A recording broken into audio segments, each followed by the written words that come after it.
Hello everybody, this is Sundance. It's late at night here in Costa Rica, but I had to share this story with you for so long, for so many years, that I feel now is the time I just finally get the camera and press the record button, and here it is.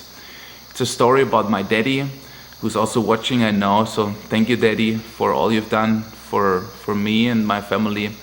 But it's a story far beyond that. It's a story not only about me and my family and how this one day was changing the entire course of my kids, of my wife, of me, like of my entire close family. But far beyond that, that video is intended to inspire you, if you're in a situation where you feel like there is no way out, in no way you will ever be able to change that, to overcome an obstacle, to move forward, reaching your dreams. Showing you, inspiring you that it is very well possible. And if you give me some minutes, if you just lean back and listen to my words here, you're gonna see what I mean. I have to go back in time a little bit. I'm talking about one incident that has to do with my father, with my daddy, and I want to say thank you. I will never forget what you've done for us on this one day that really changed the course of my entire life and the lives to come, the offspring of my family. It was a day in 2010 when Katie and I, together with our 3 kids, she was highly pregnant with number 4, we decided to go to Costa Rica. We lived in England 2 years before that, and we sold everything we had gathered there. We sold our car, which was funding the plane ticket. The reason why I never shared this story for years, because I was so embarrassed about it. We were already online as the Raw Food Family and sharing videos here on YouTube, but we were so broke most of the time, and we were so broke that we had to sell that car to buy the plane tickets. And so we did. We sold the car, we sold all our stuff. We had $600-700 in our hand when we arrived at the airport on that spring day in 2010 it was. We had nowhere to go. We just had our few suitcases, and it felt like, I guess, in the very old days when people were going to the United States and selling everything, leaving everything behind. And there was no going back for us. We had nowhere to go. We had no money to go back. England is very expensive. And we arrived at the airport and we wanted to board the plane. And then the lady just there said, no, the plane, we will not be on that plane.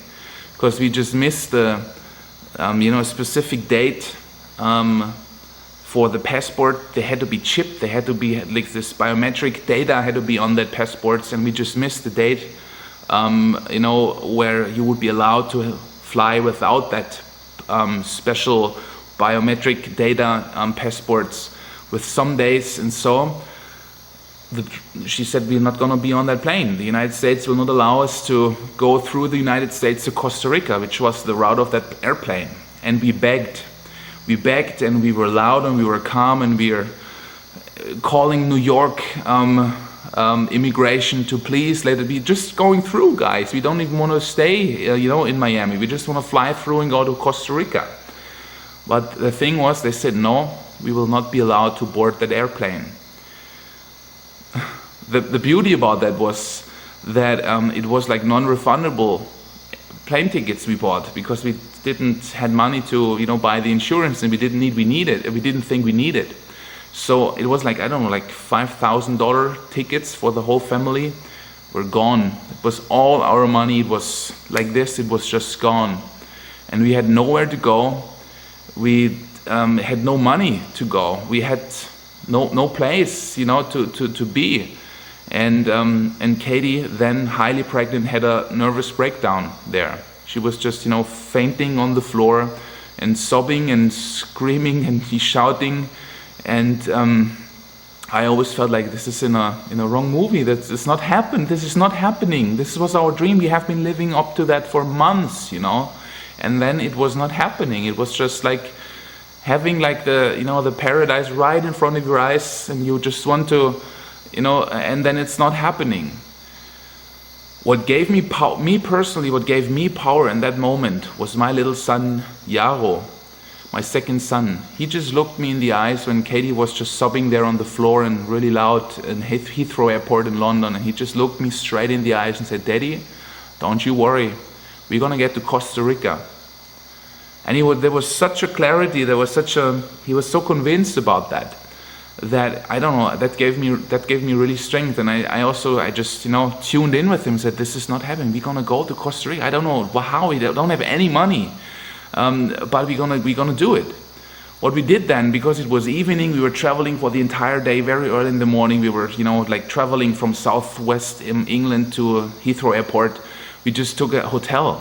Katie, she couldn't handle. We just needed a hotel. We paid over $200 for one night, London Heathrow Airport with a hotel, which was almost half of the money was gone for this one night only, the hotel. So we could not have afforded another 2 nights somewhere in London.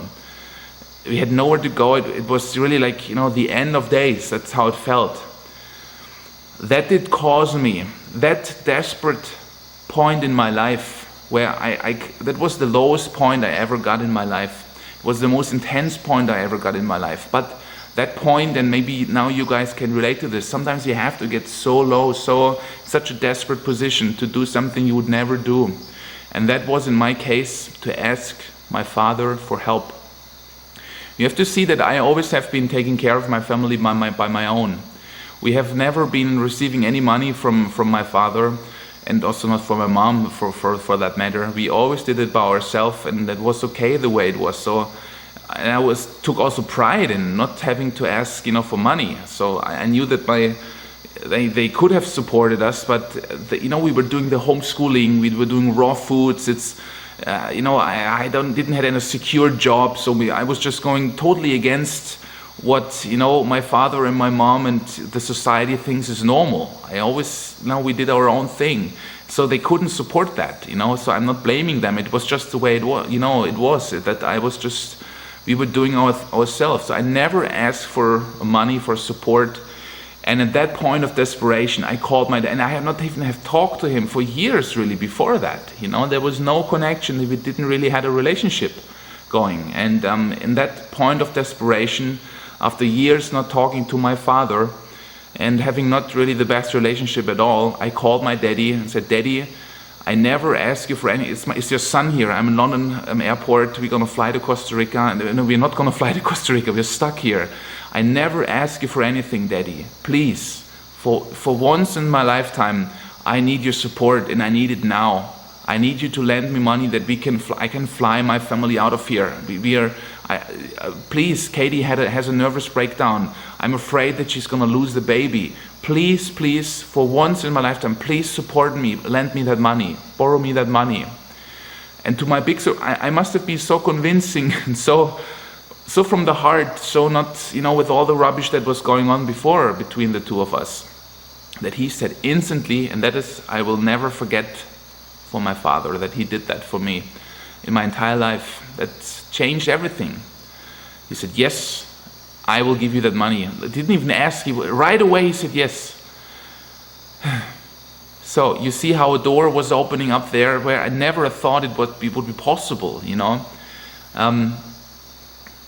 So we purchased new plane tickets for another 4,000 euros, so $6,000 for the next day, as we couldn't stay any longer. We didn't have money to stay longer. But it went on then, then they said the airline told me, if somebody's purchasing the tickets and it's not the one who's actually taking those tickets or using those tickets, he has to be on the counter to show, ID and the credit card. So I said, "Daddy, this is just working if you're gonna come over here." And he said, "Son, no problem. I'm gonna sit on the plane right now." He was just acting instantly, sitting on the train and then on the airplane to fly over to London.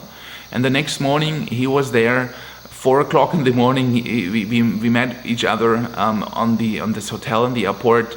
We went to the airline. We checked ID. It all was going smooth, and my family, finally me, was flying to Costa Rica. And I feel that we really healed I healed the relationship to my father, which was for so many years really not well and not heartfelt at all. That's my story, guys.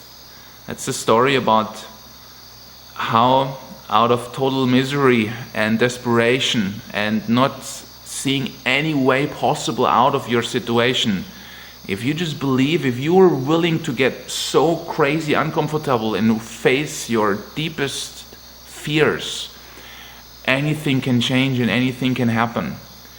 That was the turning point in the history of my family, of my kids, of me, of the relationship I have to my father, and I'm happy I paid everything back, and I'm really looking forward, Daddy, to go to the football championship 2014 in Brazil together. Whenever I'm in Germany, I love to very much to hang out with my father, and yeah, it's so much better now as it ever was before. So guys, that's my story. I felt that had to be shared, and now as we are financially abundant and everything is fine, I feel more confident about sharing this story of desperation I went through. But it feels so strong. It's such a strong story. I always felt that one day I'm going to share this with all of my viewers on YouTube. Today, tonight is that day, is that night. Please, for other people who are desperate right now, please share your stories below the video player here.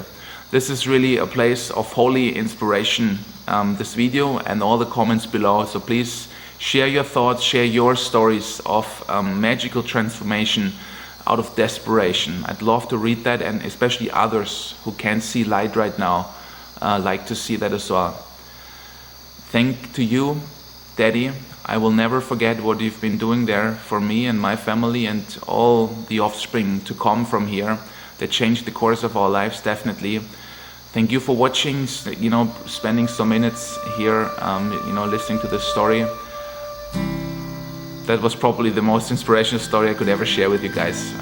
Thank you so much. This is your car from Costa Rica. Bye-bye.